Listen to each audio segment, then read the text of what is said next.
பேரன்பின் தாய் சீனன் எழுந்தான், சீனன் எழுந்தான். என் மொழி தெரியாதவன் பிசாசன், என் மொழி தெரியாதவன் என்ன சொல்றான்? ஊமைங்கிறான். அரேபியன் எழுந்தான், என் மொழி தெரியாதவன் பிசாசு என்றான். ஆங்கிலேயன் எழுந்தான், என் மொழி தெரியாதவன் அநாகரிகமானவன் என்றான்.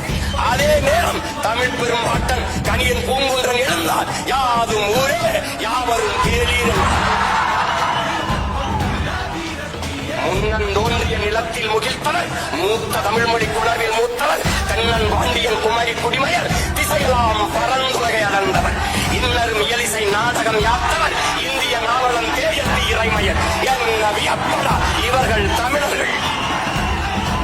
வான்முகில் மலையிடை வாழ்க்கை தொடங்கியவர், வளர்ந்தரு குறிஞ்சியில் காதலை உணர்ந்தவர், தேனுமில் முல்லை மருதம் நெய்தலை தீர ஆய்ந்து நல் இல்லறம் வகுத்தவர், காந்தரு பொருளையும் கலனியும் கண்டவர், கடலின் பரப்பையும் கடந்தையில் சென்றவர். என்று தெரியுமா இவர்கள் தமிழர்கள்? தம்பி, உலகத்தில் எல்லோரும் அவரவர் தாய்மொழியில் பேசுகிறார்கள். தமிழர்கள் நாங்கள் அந்த மொழிகளின் தாய்மொழியில் பேசிக் கொண்டிருக்கிறோம்.